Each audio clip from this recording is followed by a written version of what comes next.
Federal Labor Minister Patty Hajdu spoke to CBC Radio's The House. During the interview, she criticizes Facebook for how it polices its users, including the Christchurch attack and how it was live streamed.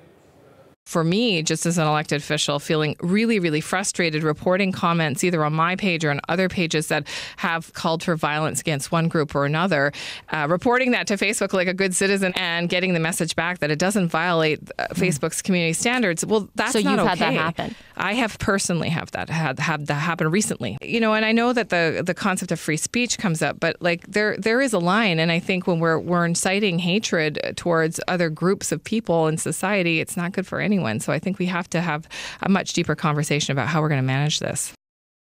Criticism of social media's role in the attack in Christchurch has also come from the UK.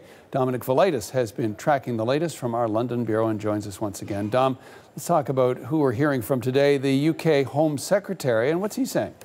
Yeah, that's right, John. Sajid Javid has been writing in today's Daily Express newspaper, and some tough words from him for social media companies following the revelation that Friday's attack was, in the first instance, live streamed directly to Facebook and then shared widely on other platforms, including YouTube and Twitter. So a warning from him to the big social media companies in his article. He said online platforms have a responsibility not to do the terrorist work for them. And he goes on to say allowing terrorists to glorify in the bloodshed or spread more extremist views can only lead to more radicalization and murders. That, he added, was clearly illegal, and he went on to say tech companies who don't clean up their platforms should be prepared to face the force of the law. Now, all of the social media companies have sent messages of sympathy to the victims of Friday's terrorist attack in New Zealand, and they have all said that they act as quickly as they can to remove inappropriate content